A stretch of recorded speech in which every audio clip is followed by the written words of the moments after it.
今主日的宣道經文取自彌迦書第1章1至2節，同埋第6章6至8節。當猶大王約坦、亞哈斯、希西家在位的時候，耶和華的話臨到摩利沙人彌迦，他見到君撒瑪利亞和耶路撒冷的異象，問啊，你們都要聽，地和其上所有的要留心聽。主耶和華要從他的聖殿指正你們的不是。我朝見耶和華，在至高上帝跪拜，當獻上什麼呢？難道獻1歲的牛犢和燔祭來朝見他嗎？耶和華豈喜悅千的公羊，或是萬油河嗎？我豈可為自己的過犯獻我的長子，為自己罪惡獻我所親生的嗎？世人啊，耶和華已指示你為何善，他向你所要的是什麼呢？只有你行公義，好憐憫，存謙卑的心，與你的上帝同行。這是上主的話語。感謝上帝。今主日宣道題目，他向你所要的是什麼？有請何秀峰牧師。多謝。主愛弟兄姊妹平安，早晨。我哋同心禱告。親愛主耶穌，我哋感謝你賜俾我哋聆聽聖經話語嘅時間，賜俾我哋有恩典可以嚟到聖殿嚟獻上我哋嘅敬拜。以下嘅時間，求主開啟我哋嘅心眼，賜俾我哋有精神專心嘅嚟聽主嘅說話，讓我哋嘅生命得着力量，得着更新。奉靠耶穌嘅名字禱告，阿門。今主日呢，我哋嚟到彌迦書嘅第幾講啊？頭先我嘅主席有講過，第6講，亦即是係第6章，彌迦書第6章。呢個屏幕上嘅呢一位就係彌迦先知。首先呢，我哋快快嘅嚟睇一睇彌迦書嘅背景。經文話俾我哋聽，我就唔讀啦，頭先讀過啦吓。經文話俾我哋聽，呢個彌迦呢，佢喺主前嘅第7世紀嘅人，佢同以賽亞同時做先知嘅。以賽亞係貴族嘅出身，有錢人，喺皇宮裏邊傳上帝嘅信息，而彌迦呢，佢出身貧窮，所以佢能夠體會到一般普通百姓嘅痛苦，同埋當時嘅社會佢哋會受到欺壓。彌迦呢個名嘅意思呢，係誰像耶和華，即是邊個似耶和華。咁如果我哋睇彌迦書第1章1節，就知道呢個係彌迦書嘅引言，即係介紹彌迦書呢本書嘅背景、先知嘅名同埋佢所傳講嘅對象。聖經話喺猶大王嘅約坦、亞哈斯、希西家執政嘅時候，佢喺呢個時代、呢個時候宣講神嘅信息嘅。睇到呢3個嘅君王，佢係喺主前750年至78年嗰個時候嘅，正係以色列一個非常艱辛苦嘅日子。因為呢，國家裏邊有敵人，出邊有其他嘅國要嚟攻打佢哋，所以百姓係咪喺水深火熱當中啊？當然係啦吓。無論係北國嘅以色列，新約聖經稱為撒瑪利亞啦，北國嘅以色列啦；南國嘅猶大，新約稱為耶路撒冷。都有住各樣得罪上帝，並且係令上帝非常厭惡嘅犯罪嘅行為。喺咁樣嘅時代裏邊，耶和華嘅說話臨到呢一位南國嘅先知摩利沙人彌迦嘅身上。咁樣繼續落嚟，我哋有一齊思想下今日經文嘅重點啦。第一個重點，呢度話萬民啊，你們都要聽。喺第一章第二節同埋第三章嘅6節都有呢句話，先知嚟警戒百姓嘅。萬民啊，你哋都要聽，地和地上所變滿嘅，你們都要聆聽。呢啲係先知對自己百姓嘅教導，亦都係代表住上帝對百姓嘅教誨。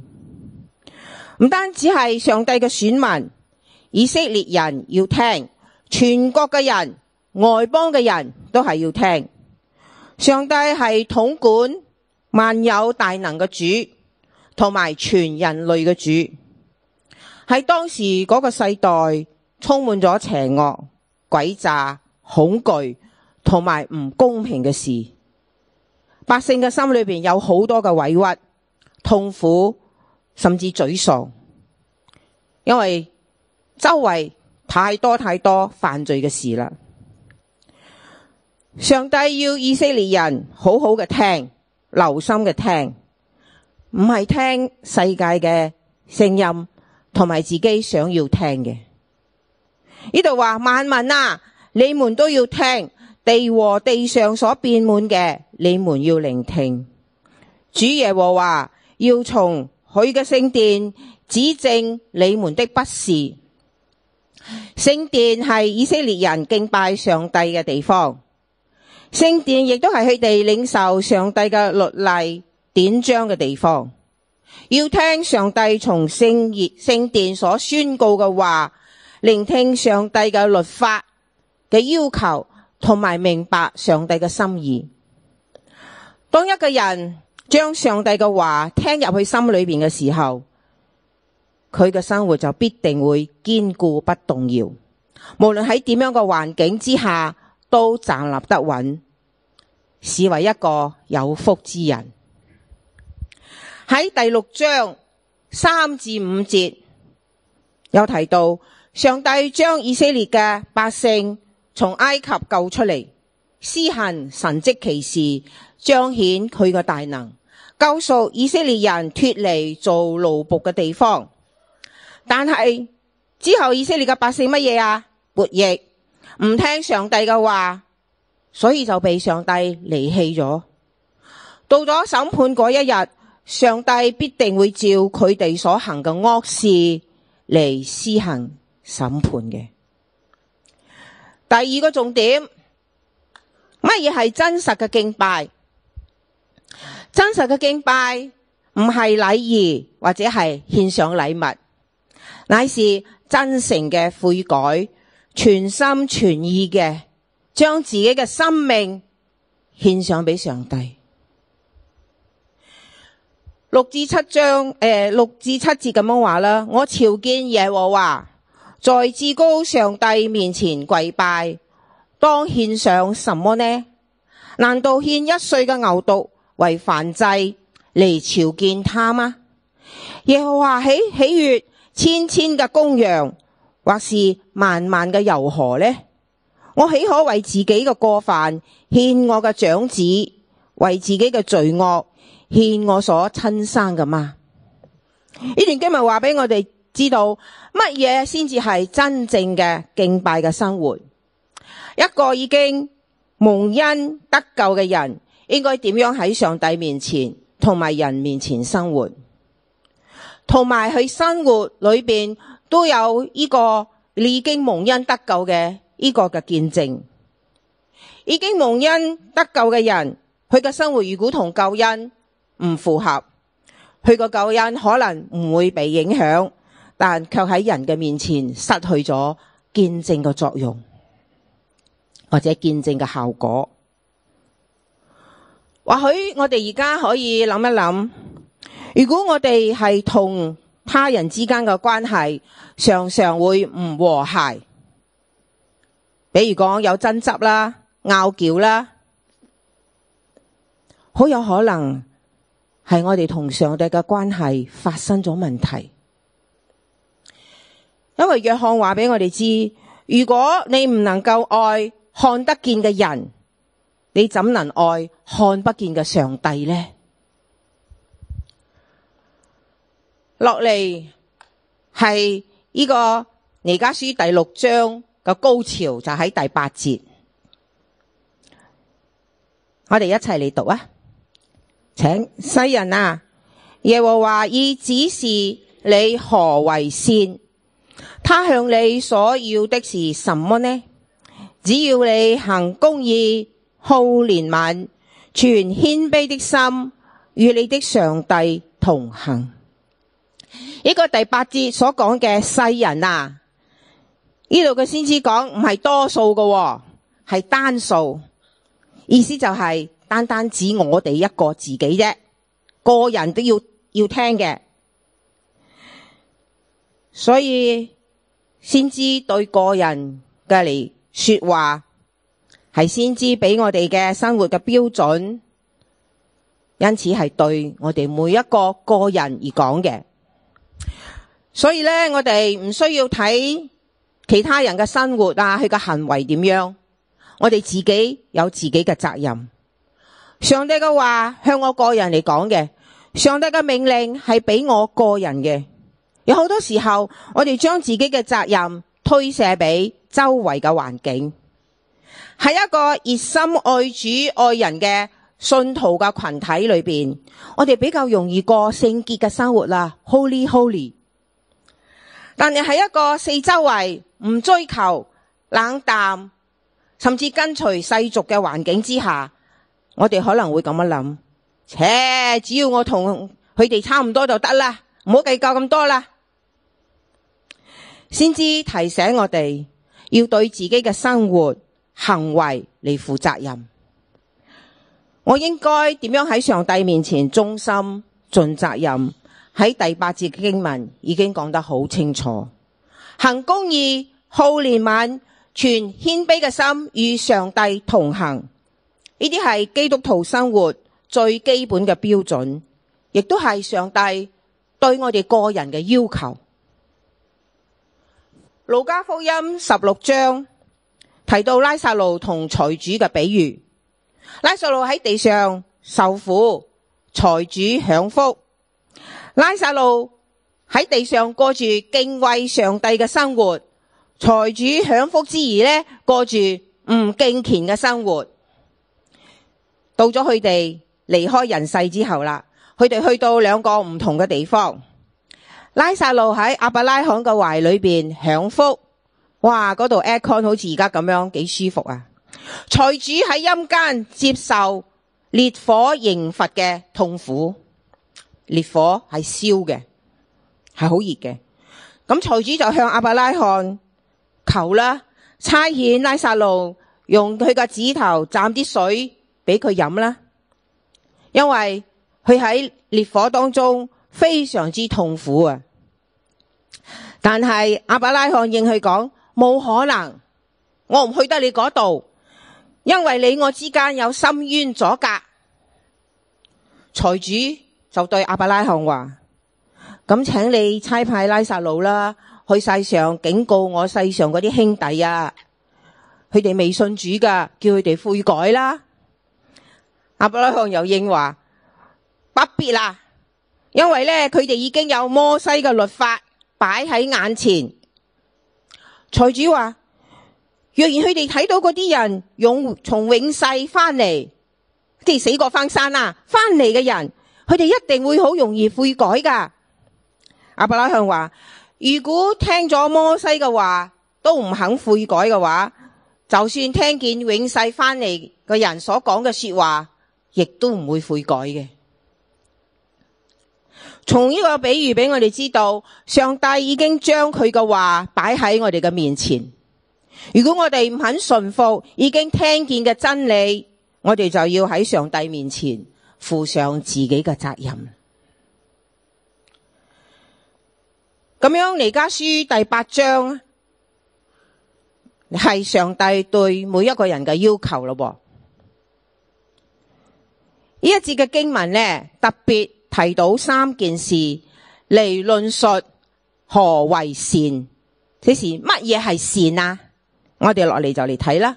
第一個就係行公義。喺呢度所講嘅公義呢，係指向上帝嘅律例同埋典章，亦只係上帝嘅話，我哋聖經嘅話語係我哋行為嘅標準。馬丁路德將呢一節嘅經文翻譯得好好啊！你應當遵守上帝嘅話嚟行，就係行公義啦。喺今日似是而非嘅世代當中，我哋會聽見好多嘅意見同埋聲音，我哋好容易將世俗嘅生活成為咗我哋生活嘅標準。彌迦話，若然有人所講同埋所做嘅，如果係唔符合聖經真理嘅，就等於唔符合上帝嘅標準，咁樣我哋就唔好去做。或者我哋都曾經聽過有人咁樣講啦，我哋嘅國家都唔係一個每個人相信耶穌，每個人信教噶嘛，唔使用上帝嘅話嚟治理一個唔相信耶穌嘅社會嘅，係噶。但係咧，弟兄姊妹，今日有好多屬於上帝嘅人都唔能夠照住上帝嘅話嚟生活。今日嘅教會基督徒嘅群體有好多時候都唔能夠按照住上帝嘅標準嚟過去嘅生活，或者甚至我哋當中有啲唔公平、唔公正嘅行為正在發生呢。喺彌迦書6章10至11節，我冇打出嚟，我讀俾大家聽。上帝責備百姓話，惡人家中不仍然有非義之財和可惡的小升斗嗎？我若用不公道的天平和囊中的詭詐嘅砝碼，豈可算為清潔呢？喺社會裏邊，詭詐欺騙嘅事非常普遍，但係可惜喺基督徒群體裏邊，亦都會發生咁樣嘅事。所以先知提醒我哋要省察自己嘅行為，使我哋喺社會裏邊可以發揮應有嘅作用。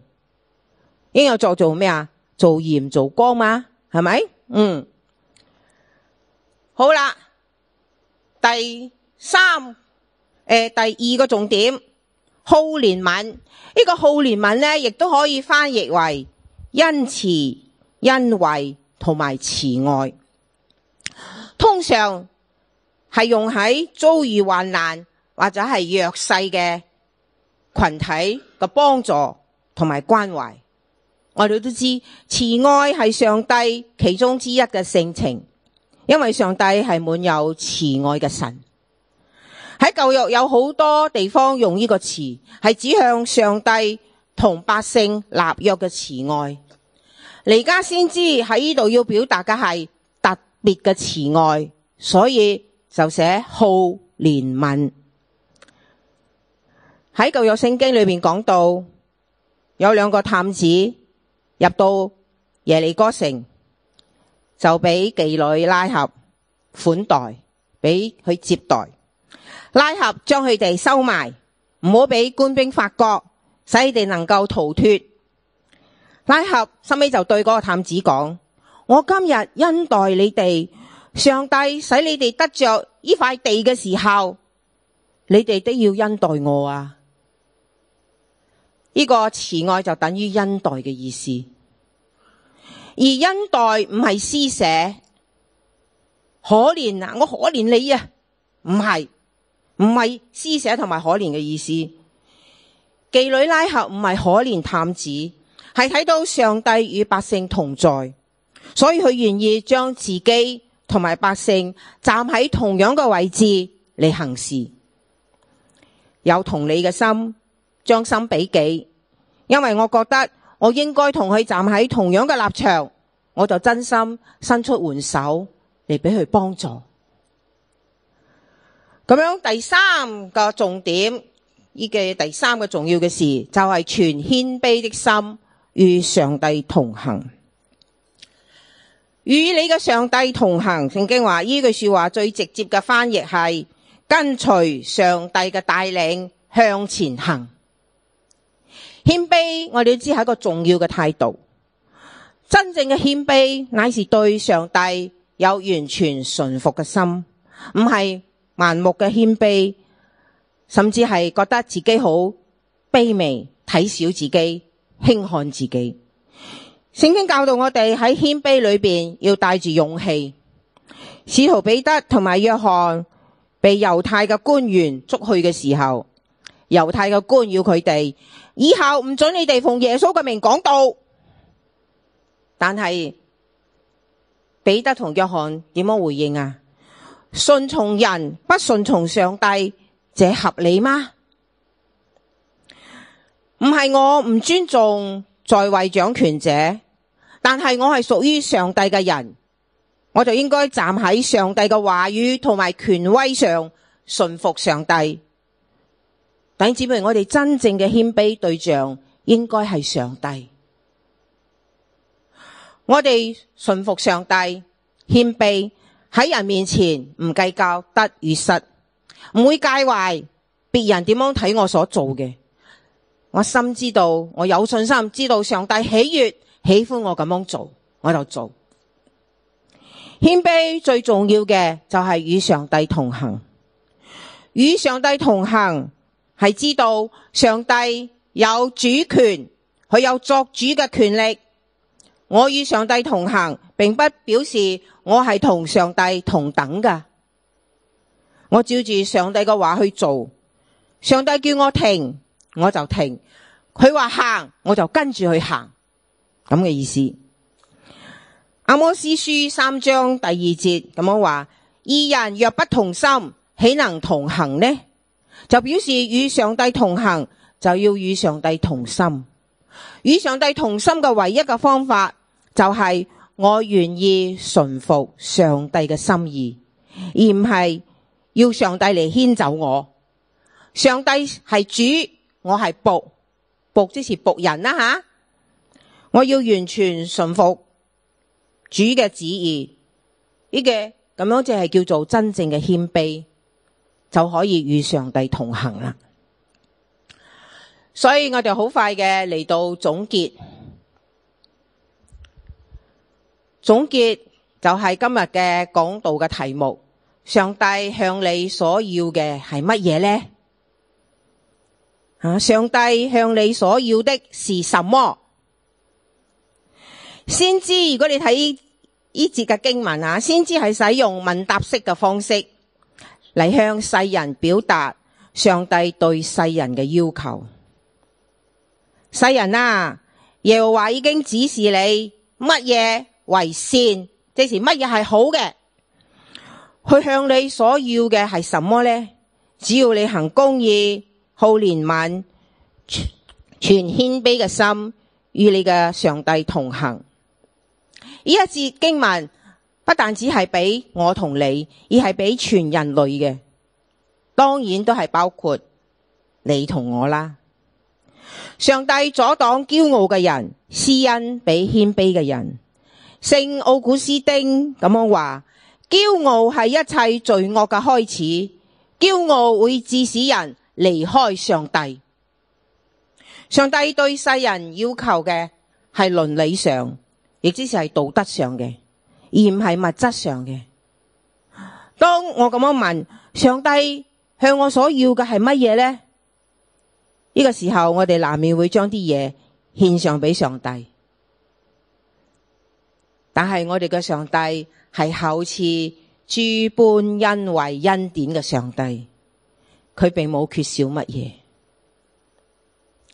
其實正正嚟講，上帝先至係我哋最大嘅幫助，係我哋需要上帝。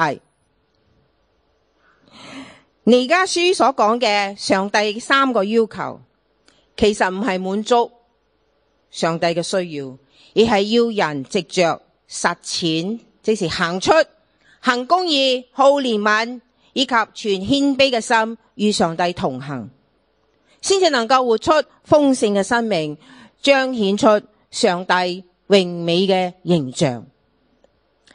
舊約先知、舊約聖經裏邊嘅先知去呼籲上帝嘅百姓要行公義、好憐憫、全謙卑嘅心，與上帝同行。但係喺舊約嘅時代，還沒有一個人真正嘅做到呢個嘅要求。我哋感謝主耶穌，上帝嘅兒子，去帶住公義同埋愛嘅示範，向我哋顯明咗乜嘢係真正嘅謙卑，以及去點樣與上帝同行嘅榜樣。因着主差派聖靈內住喺我哋嘅心裏邊，使我哋能夠靠住聖靈，便能夠活出聖經嘅真理，使我哋嘅生命漸漸嘅長大成熟。主嘅應許咁樣話：凡依靠主的，連接於他的，就能夠行出來。阿們。我哋會喺咁樣嘅世代，而家個世代，我哋應該感恩，因為我哋已經喺上帝救贖嘅計劃中有份，我哋已經領受咗寶貴嘅救恩，所以我哋更加有恩典，能夠照住舊約嘅標準、新約嘅要求同埋應許，依靠主繼續嘅向前行，每一日依靠主嚟過得勝嘅生活。阿們。呢個時候我哋就安靜我哋嘅心，我哋一齊嚟反思一下，我哋此刻我哋嘅屬靈嘅生命係點樣嘅？此刻你諗下，你同主耶穌嘅關係係點樣呢？你有冇順服並且按照住佢嘅心意而行呢？我哋冇聽別人嘅聲音，我哋聽聖靈對我哋嘅心所講嘅說話，然後我哋自己嚟回應上帝。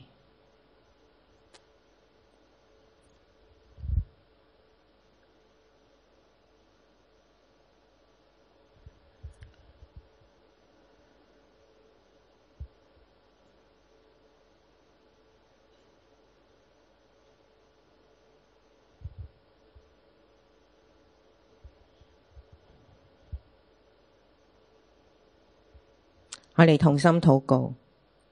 慈愛嘅天父上帝，我哋感謝你賜予你嘅獨生兒子耶穌俾我哋，使我哋能夠得着永恆嘅救恩。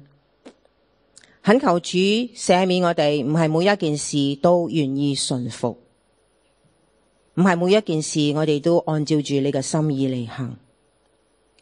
主啊，幫助我哋接落嚟嘅日子裏邊，能夠完全嘅按照住聖經嘅話，順從主嘅心意嚟生活，使我哋得着主要賜俾我哋嘅豐盛嘅生命，更加讓別人因着我哋嘅生命嘅見證，同樣嘅得着基督嘅救恩，享有主所賜嘅豐盛嘅生命。奉靠耶穌嘅聖名禱告，阿門。跟住咧有今主日嘅金句，聖經金句係彌迦書6章8節，我請弟兄姊妹一同開聲嚟誦讀，請。世人啊，耶和華已指示你何為善，他向你所要的是什麼呢？只要你行公義、好憐憫、全謙卑的心，與你的上帝同行。係彌迦書6章8節，阿們。